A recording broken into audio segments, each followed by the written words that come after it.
नमस्कार, सुभाष की बात में आपका स्वागत है। आज देश के प्रधानमंत्री नरेंद्र मोदी जी का जन्मदिन है। इस जन्मदिन को पूरे देश में अलग अलग तरह से मनाया जा रहा है। आज भाजपा सरकार, जो मोदी सरकार है, उसका तीसरे कार्यकाल के 100 दिन भी पूरे हुए, तो 100 दिन की उपलब्धियों की भी बातचीत हो रही है। बहुत सारी जगह पे प्रदर्शनी लगी है जिसमें मोदी जी के कार्यकाल की उपलब्धियों को गिनाया जा रहा है। दरअसल हम इसको इस तरह से भी कह सकते हैं कि एक है मोदी मैजिक और एक है मिथक। बहुत बार जो हमारी मिथक कथाएं हैं, मिथक कथाओं में बहुत सारे जो हमारा नायक होता है या जो हमारे और लोग होते हैं, उनके बारे में जो लिखने वाले होते हैं या कथावाचक होते हैं, वो उनकी कथा को अलग अलग तरह से रूपायित करते हैं और ये बताते हैं कि अगर ये व्यक्ति होते या ईश्वर होते या होता है तो उन्होंने ये किया। और उनके समय में, जैसे हम राम राज्य की बात करते हैं, तो राम राज्य की बात करते हैं, तो राम राज्य की बात करते करते जब हम तुलसी तक आते हैं तो गोस्वामी तुलसीदास जिस तरह की रामचरितमानस की रचना करते हैं, तो हम पूरे राम राज्य को उस तरह से देखते हैं। उसके पहले भी बहुत सारे लोग होते हैं। फिर अगर हम इधर जाते हैं, गीता में जाते हैं या महाभारत में जाते हैं, तो हम महाभारत की कथा जो हमारे पीढ़ी दर पीढ़ी हमारे और गीता का जो वचन थे वो चले आ रहे थे, पर उसको बाद में अलग अलग लेखक लिखते हैं। और जब शिवाजी सावंत जैसे उपन्यासकार आते हैं और जब वो मृत्युंजय लिखते हैं, तो हमको कर्ण का चरित्र एक अलग तरह से दिखता है। तो हम ये देखते हैं कि जो हमारे समय में, इस समय हम जिस समय मोदी जी के तीसरे कार्यकाल की बात कर रहे हैं, इस समय सोशल मीडिया जो है वो सबसे ताकतवर है और वो छवियां गढ़ता है और छवियां बिगाड़ता भी है। अब मोदी जी के 3 कार्यकाल में मोदी मैजिक की बहुत बात होती है, मोदी गारंटी की बात होती है। ये जो चुनाव था पिछला, ये मोदी जी, भाजपा ने अपने नाम पे नहीं लड़ा, ये मोदी की गारंटी पे चुनाव लड़ा गया और इसमें 400 पार की बात थी। अलग बात है कि वो 400 पार नहीं हुआ, पर बावजूद इसके मोदी जी तीसरी बार सत्ता पे आए। और मोदी जी की गारंटी पे बहुत सारे ऐसे नेता, अगर मोदी की गारंटी नहीं होती या मोदी का चेहरा नहीं होता तो लोकसभा तक नहीं पहुंच पाते, पर उनको मालूम है कि ये वैतरणी है, मोदी वैतरणी है, जिसको के सहारे हम नैया पार कर लेंगे। तो बहुत सारे लोगों को मोदी जी के नाम का सहारा है। जब कभी अटल बिहारी वाजपेयी होते थे तो एक नारा होता था कि फलाना आदमी मजबूरी है, अटल जी जरूरी है। अभी मोदी जी का समय है और मोदी जी के समय में बहुत सारी बात हो रही है। इस समय सोशल मीडिया के जरिए और ये भी बताया जा रहा है कि मोदी इस समय पूरे विश्व के सबसे ताकतवर नेता हैं। वो अभी रूस और यूक्रेन में जो युद्ध चल रहा है, यदि उसको कोई आदमी रुकवा सकता है तो उसका नाम है नरेंद्र मोदी। यदि अमेरिका और रूस के बीच कोई बैलेंस करा सकता है तो उस आदमी का नाम है नरेंद्र मोदी। कई बार लोगों को लगता है कि जब धरती पे बहुत तरह के कष्ट होते हैं, तकलीफ होती है, तो ईश्वर अलग अलग रूप में अवतारित होते हैं। तो हमने देखा कि हमारे यहाँ कई बार नेताओं को खुश करने के लिए चालीसा भी लिखी गई। तो मोदी जी की जीवनी, बालक मोदी के को लेकर जिस तरह से किताबें आई थी, उसमें उनको मगरमच्छ के साथ खेलते हुए दिखाया गया। तो अलग अलग तरह से मिथक रचे गए। कई बार ये बात होती है कि एक गरीब घर का बच्चा किस तरह से, आज भी बहुत सारे भाषण में ये बात आ रही है कि एक गरीब, इस डेमोक्रेसी में ये संभव है कि एक गरीब घर में पैदा हुआ लड़का जो चाय बेचता था वो आज देश के प्रधानमंत्री की कुर्सी पर है। दूसरी तरफ ये कहा जाता है कि वंशवाद है, जहाँ पर कि चांदी की चम्मच लेकर लोग पैदा होते हैं, उनको कुछ नहीं करना पड़ता। तो मोदी जी के संघर्ष की गाथा भी आज जगह जगह गाई जा रही है। मोदी जी की पूरी यात्रा को बताया जा रहा है कि किस तरह से वो निकले, किस तरह से उन्होंने पूरे देश का भ्रमण किया, अपने दाम्पत्य जीवन को एक तरफ रखकर उन्होंने देश सेवा के लिए पूरा समय लगाया। वो संघ के कार्यकर्ता के रूप में जगह जगह घूमते रहे, संगठन को मजबूत करते रहे और धीरे धीरे धीरे धीरे उनकी जर्नी आगे बढ़ती गई और वो अपने आप को परिष्कृत करते गए। इस बीच में मोदी की जितनी प्रशस्ति गाई गई, उनकी आलोचना करने वाले भी कम नहीं है। पर यह बात है कि मोदी जी की लोकप्रियता में कोई कमी नहीं आई और वो अपने कई कारणों से लोगों के बीच लोकप्रिय हैं।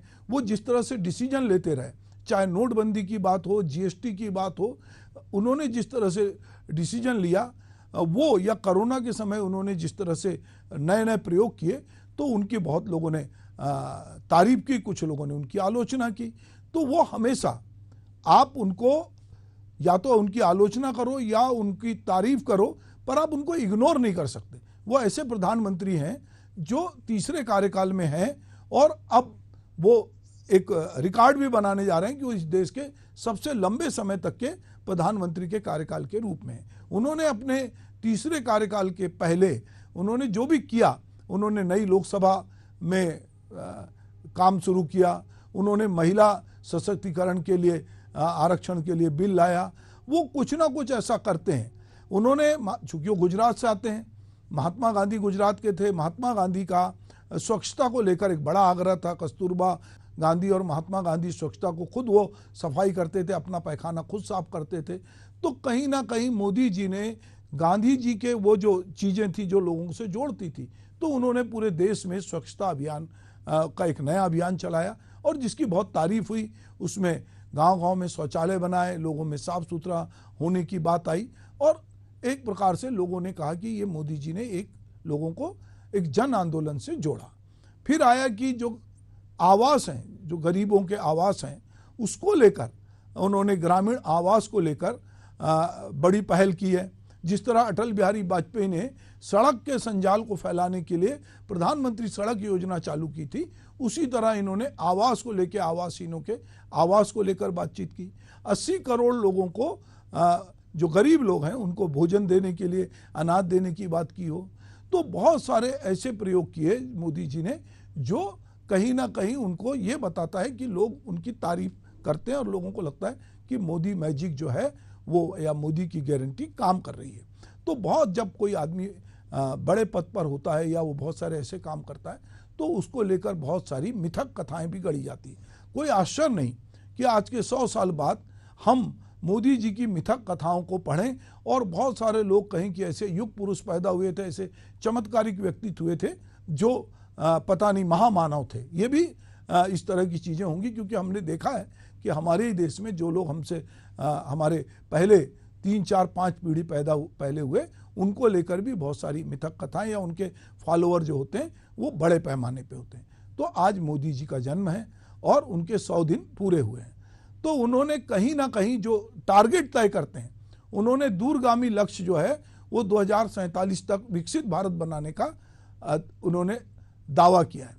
ट्रैक रिकॉर्ड जो है उनका स्पष्ट है कि तीसरे कार्यकाल के लिए उन्होंने रोड मैप तैयार किया है। किसान और इंफ्रास्ट्रक्चर विकास को उनकी पहली प्राथमिकता है।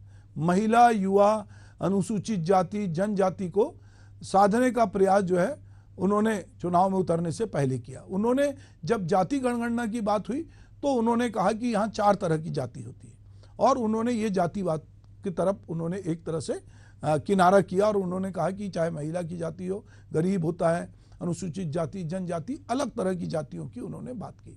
तो 4 जातियों की बातचीत की। तो हम ये देख रहे हैं कि मोदी जी के कार्यकाल में तीसरी बार जब वो सत्ता में उनकी वापसी हुई है, भले ये अलग बात है कि उनको 2 दलों का समर्थन चाहिए होता है, पर उनके साथ अमित शाह जैसे गृह मंत्री हैं जो कि राजनीतिक रूप से जोड़ तोड़ में माहिर हैं, लोगों को अपने साथ साधने में माहिर हैं।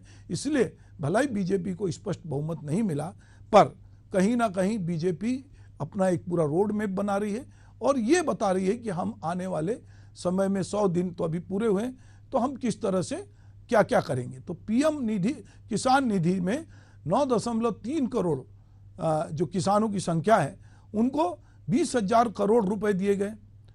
6,000 सम्मान निधि देकर किसानों को कर्ज के संकट से उभारने की बात की गई है। एमएसपी में वृद्धि की गई है। डिजिटल कृषि मिशन सहित कई निर्णय लिए गए हैं।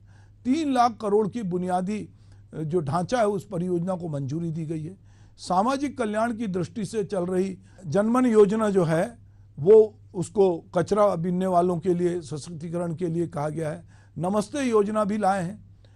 विवादों को निपटाने के लिए जो है एक अलग तरह से जो है संशोधन लेके आया गया है।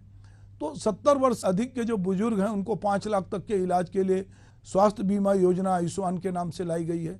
कौशल विकास मिशन के तहत 4.1 करोड़ जो संख्या है लोगों की, उन युवाओं को कौशल विकास देने की बात है। क्योंकि हम ये समझ रहे हैं, मोदी जैसे नेता भी समझ रहे हैं, बीजेपी भी समझ रही है कि सबको सरकारी नौकरी देना संभव नहीं है। इसलिए कौशल के साथ युवाओं को किस तरह से नौकरी दी जाए उसकी कोशिश भी लगातार जो है प्रधानमंत्री और उनकी पार्टी जो है वो कर रही है। 1 करोड़ युवाओं को शीर्ष 500 कंपनियों में इंटर्नशिप की व्यवस्था करने की बात भी कही गई है। 28,000 600 करोड़ रुपए के निवेश को जो है वो उससे 12 औद्योगिक जो नोट्स की स्वीकृति दी गई है। 10,600 करोड़ रुपए की विज्ञान धारा योजना के फैसले लिए गए हैं। तो नरेंद्र मोदी के जन्मदिन पर जो तीसरा कार्यकाल है उसमें कहीं ना कहीं सरकार जो है ये बताने की कोशिश कर रही है कि हम ये जो 100 दिन है हमारे, ये एक प्रकार से हमारा टेलर है, हम आने वाले समय में जो है क्या क्या कुछ करेंगे, और अगर आपने हमको मौका दिया तो 2047 तक हम वो भारत बनाएंगे जो भारत जिसको सोने की चिड़िया लोग कहते हैं, या जो राम राज्य की बात लोग कहते हैं।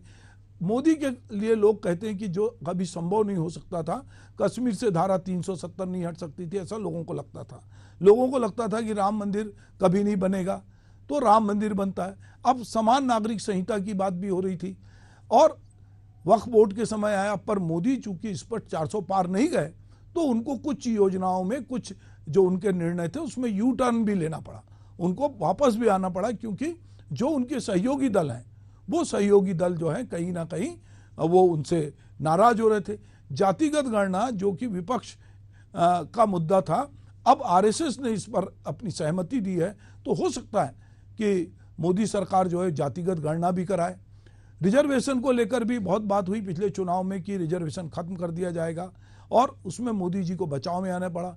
अब अमेरिका में राहुल गांधी जाते हैं और वो कहते हैं कि जब तक हमारे देश में जब पूरी समान स्थिति हो जाएगी तब हम आरक्षण खत्म करने की बात करेंगे। तो हमको लगता है ना तो 9 मन तेल होगा ना राधा नाचेगी। तो राहुल गांधी कहते हैं जब कुछ सब समान हो जाएगा तब हम, तो ये बात तो सही है कि अगर सबको सब चीज़ मिल जाएगी, सब बच्चे बराबरी से पढ़ेंगे, सब लोग समान खाना खाएंगे, समान सुविधा मिलेगी, सब एक से हो जाएंगे, तो ये बात कर रहे हैं। पर बीजेपी ने इसको इस पूरे वक्तव्य को अलग तरीके से लिया। तो मोदी जी आपदा को अवसर में बदलने के माहिर खिलाड़ी हैं। वो कोई ऐसा अवसर नहीं छोड़ते जहां पर उनको सेंटिमेंट्स के साथ जोड़ना हो। आज ही उन्होंने कहा कि मैं जब खीर खा रहा था किसी आदिवासी से तो मुझे अपनी माँ याद आ रही थी। तो वो माँ को लेकर जब वो बात करते हैं तो लोग उनसे कनेक्ट होते हैं। जब वो बहनों को लेकर, पूरे देश के लोगों को लेकर बात करते हैं तो लोग कनेक्ट होते हैं। वो कोई ऐसा अवसर नहीं छोड़ते जिसमें वो खबरों में ना रहें। आज जब उन पे यह आरोप लगा कि वो मीडिया को इंटरव्यू नहीं देते हैं, मीडिया से बात नहीं करते हैं, तो उन्होंने मीडिया से बात की। यह अलग बात है कि वो चुना हुआ मीडिया था जो उनसे सवाल पूछ रहा था। टेढ़े सवाल पूछने की उस तरह से स्वतंत्रता नहीं है जिस तरह से बाकी नेताओं को लोग फेस करते हैं। पर मोदी मैजिक, मोदी गारंटी और Modi magic, Modi magic, Modi guarantee और मोदी मिथक, ये तीनों जो हैं हमको उनके इस जन्मदिन में देखने मिल रहा है। वो जितनी ऊर्जा से लबरेज हैं, उम्र के इस मुकाम पर भी वो जितने एक्टिव हैं, अच्छे अच्छे नेता उतने एक्टिव नहीं होते। और मोदी जी कहीं ना कहीं किसी भी तरह हमेशा खबरों में रहते हैं। पूरे चुनाव में सबसे ज़्यादा यदि उन्होंने सभाएं की तो वो नरेंद्र मोदी हैं। वो बाकी नेताओं को पीछे छोड़ते हैं। हर आदमी चाहता है कि वो नरेंद्र मोदी तक पहुँचे। तो नरेंद्र मोदी के इस जन्मदिन पर हम उनके दीर्घायु होने की कामना करते हैं और उम्मीद करते हैं कि 2047 का भारत जो विकसित भारत होने वाला है, उस दिशा में ये जो तीसरा कार्यकाल है वो निश्चित रूप से एक मील का पत्थर साबित होगा। और मोदी जी अपने इस जन्मदिन पर जो उन्होंने तोहफे दिए हैं, तो क्या कुछ हुआ है, चलिए इसकी पूरी देश भर की जो झलक है वो मैं आपके साथ साझा करता हूँ।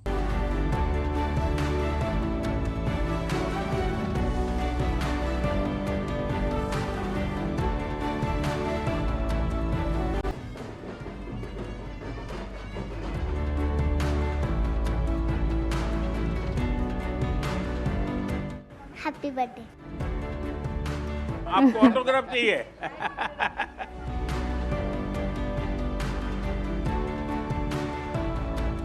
कच्चा घरे पानी पड़ुला, प्रधानमंत्री योजना आवास खंड पाइलु, मु बहुत खुशी रे अच्छी।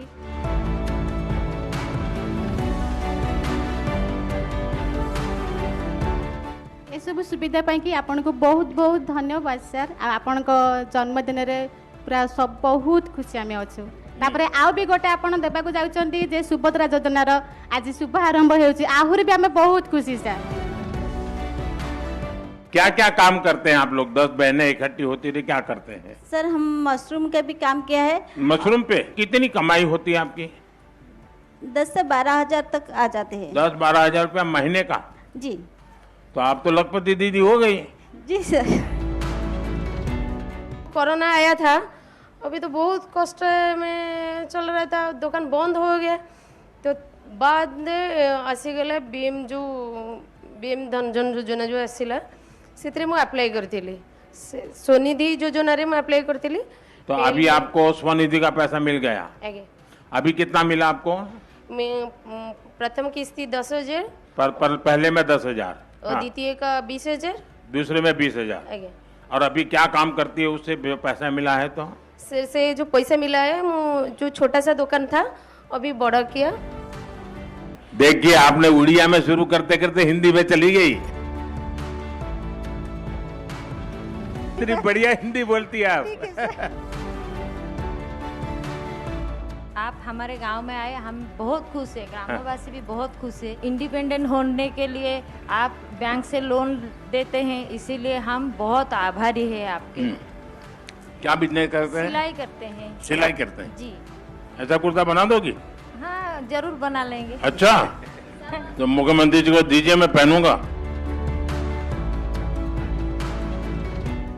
हम 5 लाख में लोन में टेलरिंग का बिजनेस करते हैं, गारमेंट्स का बिजनेस भी करते हैं। दुकान से लेते हैं, दुकान में दे देते हैं भी हैं, वहीं बेचते देते हैं। जो जन धन योजना भी किया है, राशन भी हमारा है, हम जीवन ज्योति योजना भी किया है। आपके लिए हम बहुत आभारी तो है। आपने ही सब लिया, किसी और को दिलवाया ही नहीं? ना सबको दिलाया, सबको दिलाया। अच्छा, कोई किसी को बीच में पैसा रिश्वत तो नहीं देनी पड़ती ना? नहीं कभी हाँ? किसी को नहीं दिए हैं। तो आप जो सुभद्रा योजना बनाए हैं हाँ। जो महिलाओं के लिए, हाँ। वो मतलब हम आपको कैसे मतलब धन्यवाद दें वो समझ में नहीं आ रहा है। सर आप हमारे भारत हाँ। के हीरो हो। वो कोयले में से निकलता है हीरा। कोहिनूर हीरा सर, कोहिनूर हीरा। हाँ। सर पूरा भारत के नहीं, पूरा मतलब आप पूरा नेशनल इंटरनेशनल सबसे भी हीरो है आप। सर मैं अभी टेलरिंग करती हूँ और तो इतना काम टेलरिंग का यहाँ चलता है? हाँ सर, इधर ज्यादा टेलरिंग वगैरह चलता है मतलब। अच्छा, तो आप लोगों की ट्रेनिंग कहीं हुई है कि घर में ही सीख गए? नहीं ट्रेनिंग के लिए भी हम लोग जाते हैं। हाँ। ट्रेनिंग खत्म होने के बाद फिर घर में शुरू करते हैं। हमारे जो ग्रुप सब बैठे हुए हैं, हम मिलके भी सब करके फिर भेजते हैं इधर उधर, ये सब काम मैंने शुरू किया है। एक पेड़ माँ के नाम, खुद की माँ को याद करके, जब माँ जिंदा है तो उसको साथ खड़ा रख करके एक पेड़ लगाना, फिर उसको बहुत बड़ा बनाना, संभालना, ये पता है? हमारे यहाँ पे एक मैदान है जो बच्चों के लिए खेलने के मैदान है, वहाँ पे हम लगाएंगे। तो फिर खेलने का मैदान चला जाएगा तो क्या करो? साइड में लगाएंगे ना। पक्का? तो जी सर। मैंने ऐसा ना कर बीच में लगा दिया, मेरी माँ तो बहुत बड़ी है, ये मेरा पेड़ तो यहाँ लगेगा। नहीं सर। ऐसा नहीं करोगे ना? अच्छा, प्लास्टिक का उपयोग बंद कर सकते हैं आप लोग? हाँ घर से ठेले लेके पहले जाते थे ना खरीदने के लिए। हाँ। अभी ऐसा तो नहीं ना, वो दुकान पे जाते हैं खाली हाथ, वो प्लास्टिक का देता है, लेके आते हैं, फिर प्लास्टिक का थैला बाहर फेंक देते हैं और गाय खाती है, गाय मर जाती है। सर ये भी कपड़े में भी बना रहे हैं। अच्छा, कपड़े की सर थैले कपड़ा बनाते वाला, हैं? हाँ कपड़ा वाला आता है कपड़े का वो। थैला बनाते हैं। जैसे तृतीया युग में राम जी ने सबरी के कुटिया में आए थे, उनको उद्धार करने के लिए। वैसे आप आज इस गाड़कण गांव में इस ऊपर सबर साई के कुटिया में आकर हम सबको कृतार्थ कर दिए। अरे मैं तो बेटा हूँ। हाँ, बेटा जब माँ के पास जाता है तो उसको आशीर्वाद मिलते हैं, तो मैं तो यहाँ बेटा बन के आया। पहले झुपड़ी में से पक्का घर मिल गया। हाँ हाँ। हाँ गैस मिलती, गैस भी मिल गया। हाँ। अच्छा। आउ जहाँ कले बाहर को जाऊलु जार पट पक्का घर मिललाठू मत कहले कौन एति कौ आड़े जावा आपण देते 2 लाख टंका आम से मिसाइकी 2 लाख रुपया? हाँ। अच्छा। आम मिसाइलु 50,000 दे लाट्रिन रोसई घर बाथरूम करदेलु रोसई घर कलु तापर खुशी रे रहिलु। आ तो हम कभी खाना खाने के लिए आएगा? हाँ आ साग भात तो डाली शाक भात खिलाएगा। बहुत अच्छा लगा मुझे। आप सबका बहुत बहुत धन्यवाद और आपकी शुभकामनाएं मुझे बहुत काम आएगी। तो आपने देखा कि मोदी जी के जन्मदिन को चाहे मध्य प्रदेश में स्वच्छता पखवाड़े के रूप में हो, चाहे रक्तदान शिविर के रूप में हो, चाहे योजनाओं को ट्रेनों को हरी झंडी दिखा के हो, तो बहुत सारी योजनाओं को इस आज के जन्मदिन के दिन रखा गया है। आज चूंकि भाजपा के 100 दिन भी पूरे हुए हैं, तो दोनों को एक साथ मिलाकर आज ये पूरा जश्न का माहौल है। और इसी समय भाजपा का जो सदस्यता अभियान है वो भी चल रहा है। तो एक प्रकार से सोने में सुहागा का यह है और आपदा में अवसर खोजने की बात है। जन्मदिन तो नेताओं के आते जाते रहते हैं, पर जन्मदिन को एक लोक उत्सव में बदलना अगर ये कोई समझता है तो वो नरेंद्र मोदी समझते हैं। नमस्कार।